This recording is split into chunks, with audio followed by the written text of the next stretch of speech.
conectados à graça e à paz. Meu nome é Ivani Mamede Lima e eu sou idealizadora da página Conexão Divina. Estamos hoje para dar mais um passo no entendimento e na construção de uma cultura de reino. O propósito maior da nossa página é divulgar o Evangelho do Reino e fazer a divulgação também de Jesus como a conexão divina entre o homem e Deus. No último vídeo nós vimos da necessidade de nós termos de fazer uma escolha entre termos o ego como nosso professor ou termos o Espírito Santo como nosso professor. Nós sabemos que o ego é uma parte da nossa mente e a nossa mente é uma parte de nós.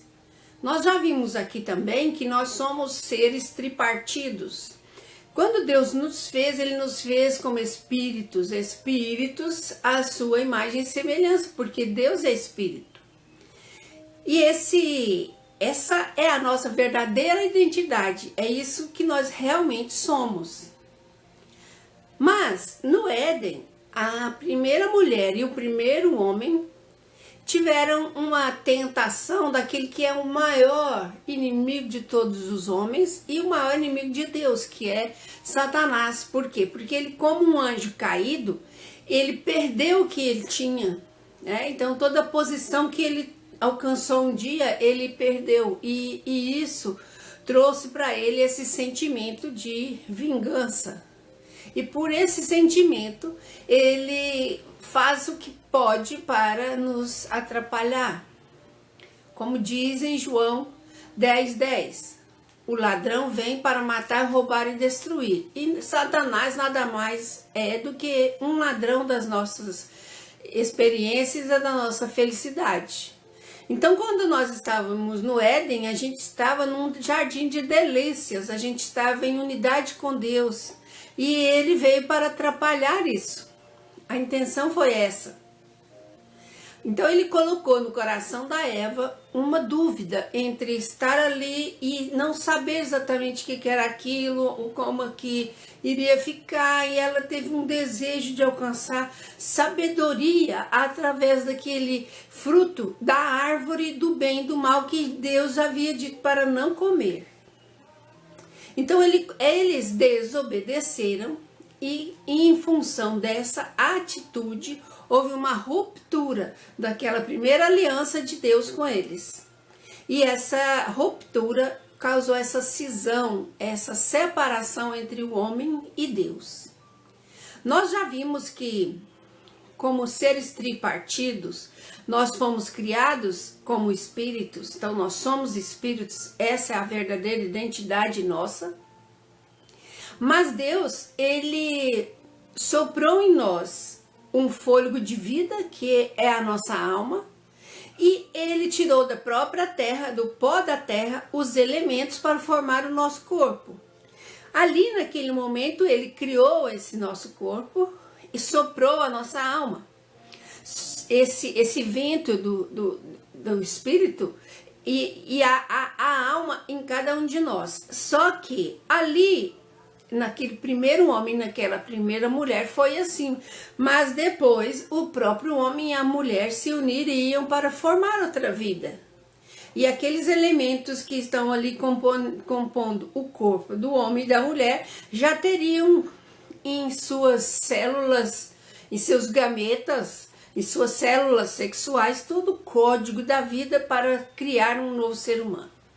Assim Deus tinha planejado, mas assim não aconteceu, teve um desvio, né?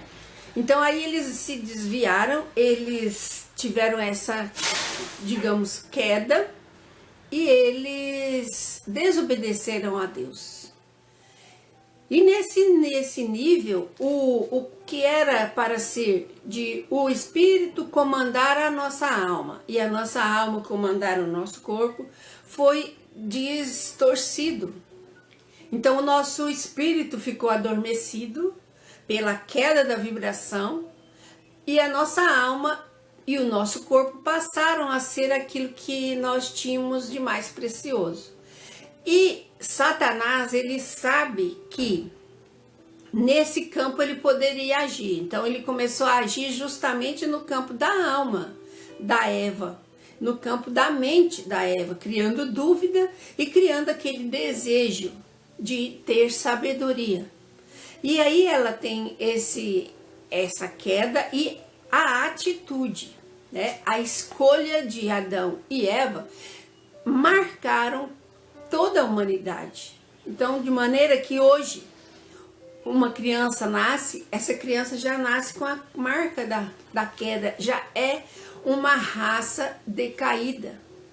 E Deus nós já estamos num estágio bem melhor, porque Deus, nós vemos que no livro ainda de Gênesis, no capítulo 6, Deus já tinha desistido do homem.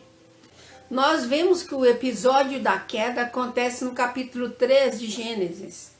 No capítulo 4 de Gênesis, fala sobre Abel e Caim, que são os dois filhos de Adão e Eva. No capítulo 5, já fala dos outros descendentes de Adão. E no capítulo 6, Deus já anuncia a corrupção do gênero humano. O capítulo 6 já está tendo toda uma raça corrompida. Então nós vemos no verso 11 que Deus anuncia o dilúvio. Olha o que Deus decide. A terra estava corrompida à vista de Deus e cheia de violência. Viu Deus a terra e eis que estava corrompida, porque todo ser vivente havia corrompido o seu caminho na terra.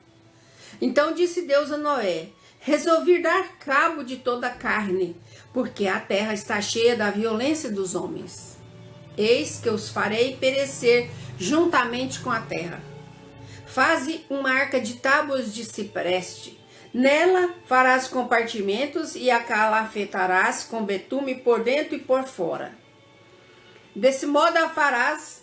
E aí ele dá toda a instrução para Noé construir essa arca. Muito bem, Deus, ele é Deus, ele é onipotente, onipresente, ele não precisa de nós é que precisamos dele. Então, se Deus decidir, o que Deus decide se cumpre. E nós temos estudado durante todo esse tempo que Deus tem um plano. Esse plano eterno de Deus, ele tem começo, meio e fim. E quando nós nos dispomos a entender o que é o reino, nós estamos nos dispondo a entender o que é o fim dessa história, né? Então, o fim é o reino. O nosso destino final é o reino ou o inferno, porque nós vamos entender que Deus ele vai chegar a termo com esse seu plano, e no seu plano os homens deverão se encaixar ou não. Quem não quiser não é obrigado. Então, quando nós vamos ver, já estudamos várias vezes aqui o capítulo 24 de Mateus. Nós vimos que nos evangelhos, o capítulo 24 de Mateus, o capítulo 13 de Marcos e o capítulo 21 de Lucas são capítulos específicos a respeito desse tempo do fim. Então nós vamos ver que no capítulo 24, Deus ele faz essa menção aos tempos de Noé.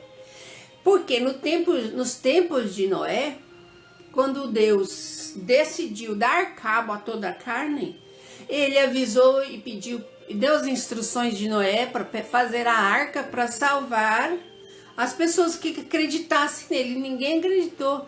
Então Noé pegou cada casal de animais e só entrou na arca a própria família dele. Então ninguém acreditou em Noé, embora Deus tenha falado. E vocês imaginam o que é uma pessoa sem experiência construir um navio do tamanho de 2 estádios de futebol? Então, quer dizer, é uma coisa assim, uma tarefa grande que demorou muito tempo e ninguém olhava assim, ninguém entendia e ninguém acreditou. E pode acontecer a mesma coisa, e vai acontecer isso com muita gente.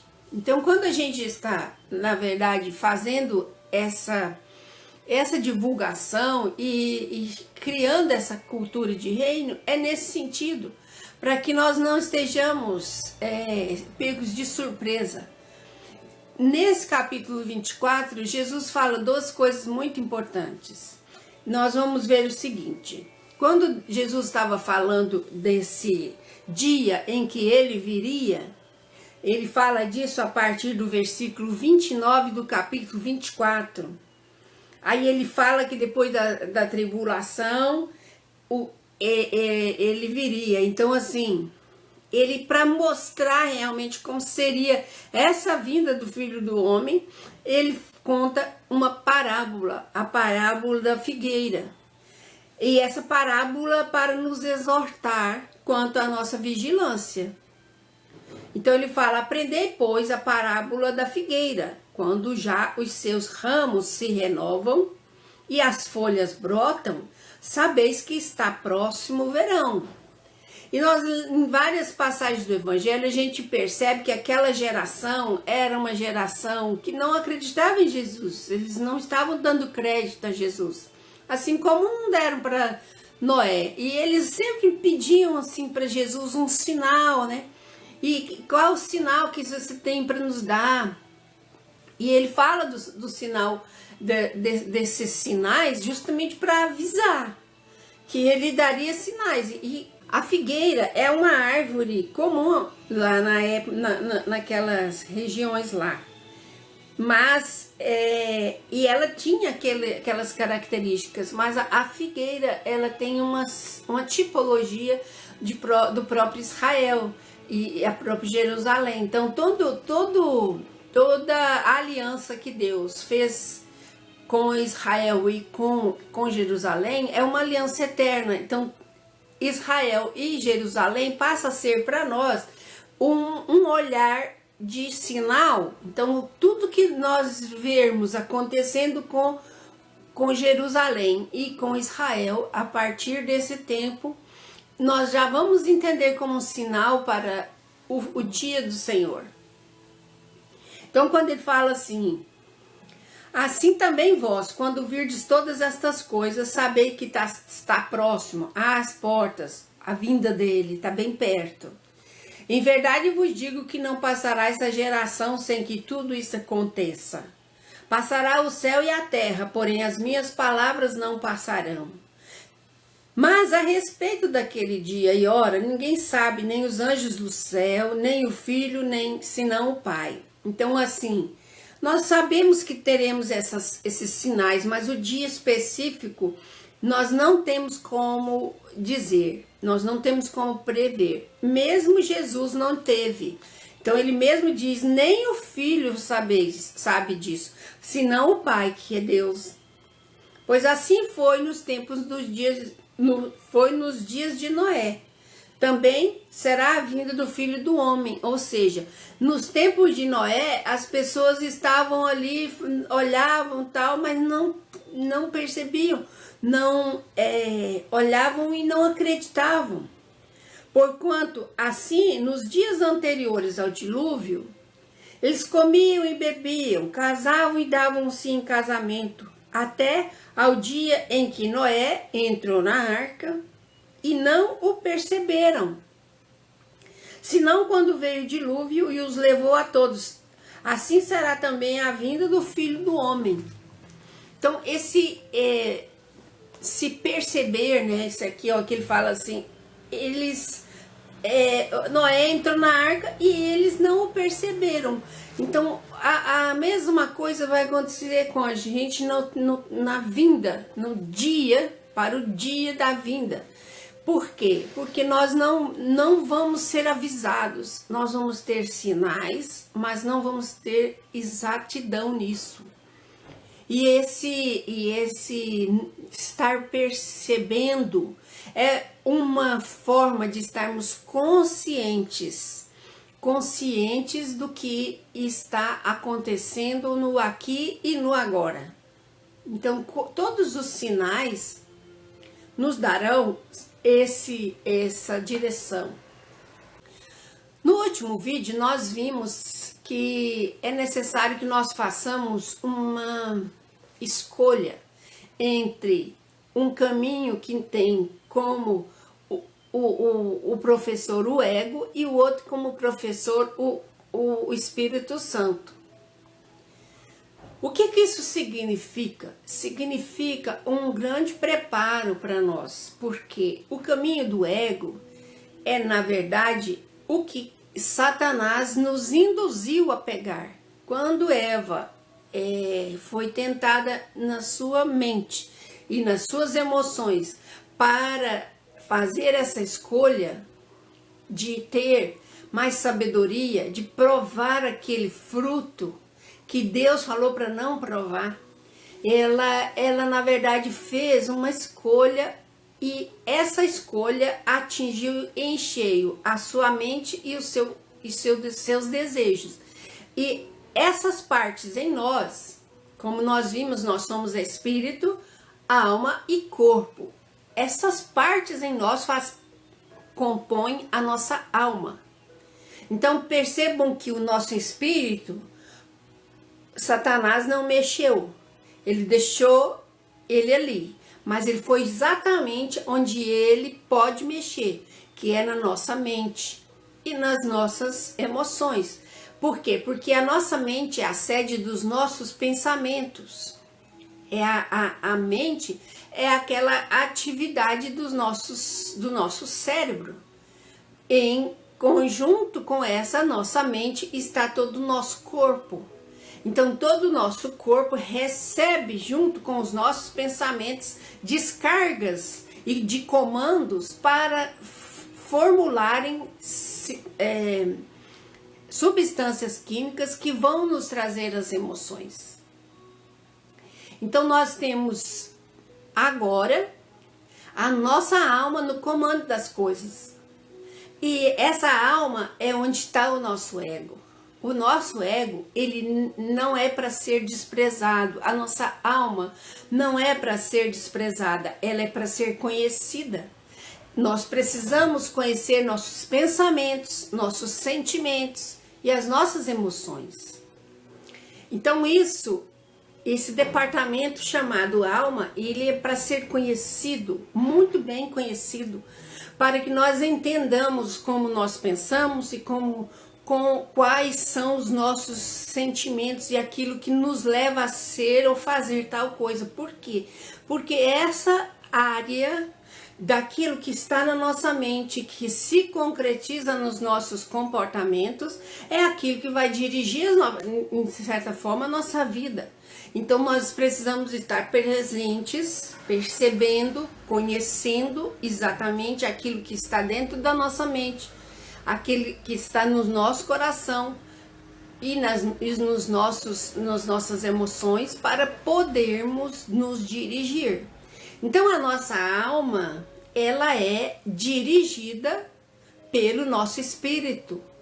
Quando nós estamos em perfeita harmonia, o nosso espírito dirige a nossa alma e a nossa alma dirige o nosso corpo.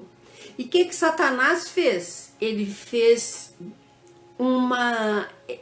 ele exagerou na importância da alma e diminuiu a importância do espírito. Por quê? Porque ele sabia que a nossa verdadeira identidade está no espírito. Nós somos espírito. Mas ele colocou para que nós possamos entender que aquilo que nós pensamos, o que está dentro da nossa mente, das nossas emoções, dos nossos sentimentos, e que, portanto, influencia tanto nos nossos comportamentos, é a nossa identidade. E isso não é verdade. A nossa verdadeira identidade está no espírito. Porque nós fomos criados em espírito semelhante ao Espírito de Deus. Então essa é a nossa verdadeira identidade. E a nossa alma nos engana, porque a mente nos engana, mente para nós mesmos, através do nosso ego. O ego, ele é uma parte que nos identifica, é aquilo que a gente pensa que é aquilo que a gente gosta e principalmente aquilo que a gente mostra para os outros. E aí a gente vai fazendo as nossas conexões, as nossas relações, os nossos condicionamentos e vamos nos entendendo como o que o ego quer.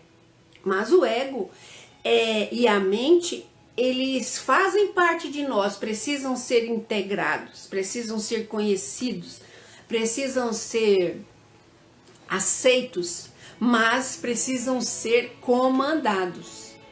Porque nosso espírito precisa comandar e governar sobre a nossa alma, de tal maneira que nós não possamos nos entregar às emoções e deixar que as emoções nos guiem. E é exatamente isso que Satanás quer, que nós não tenhamos o governo da nossa própria vida e das nossas próprias emoções. Para quê? Para que nós sejamos escravos dele. Ele age e influencia a nossa mente. E a nossa mente cai nas armadilhas. E é isso que ele quer, e é isso que ele gosta. Então nós, como seres triunos, nós precisamos ter essa correspondência. Nós precisamos ter essa correspondência de uma inteligência espiritual que governa a nossa inteligência emocional e, portanto, também governa sobre a nossa inteligência cognitiva. Então nós estamos dentro de uma hierarquia de poder onde o nosso espírito vai ser comandado pelo Espírito Santo. Esse Espírito Santo trabalha e aperfeiçoa o nosso espírito, a nossa alma e o nosso corpo, assim como ele vê que é necessário. E é essa hierarquia que nos dá essa condição de termos governo sobre a nossa vida e termos a consciência daquilo que realmente está acontecendo conosco e daquilo que realmente acontece no mundo e a verdade que acontece em relação às verdades espirituais. Então, quando nós lemos a Bíblia e temos entendimento nesse nível mais amplo, nós temos uma consciência mais aberta, uma consciência mais desperta. E aí, a consciência, que é um atributo do nosso espírito, ela capta diretamente do Espírito Santo as orientações, tanto para que nós possamos nos orientar e nos governar dentro da vida, como também as inspirações, as intuições e as revelações que vêm do próprio Deus, que vêm daquilo que nós precisamos saber a respeito daquilo que pode acontecer e esses assuntos que têm a ver com o reino, né? Na verdade, o reino ainda não se manifestou, ele está dentro de nós, ele pode estar em muitas pessoas e realmente está em muitas pessoas já, mas ele ainda não se manifestou na terra. E esse tempo vai acontecer quando Jesus voltar, quando Jesus estiver aqui entre nós. Amém? Então, esse era o recado de hoje. Eu agradeço a sua audiência e convido você para um próximo vídeo. Muito obrigada e até lá!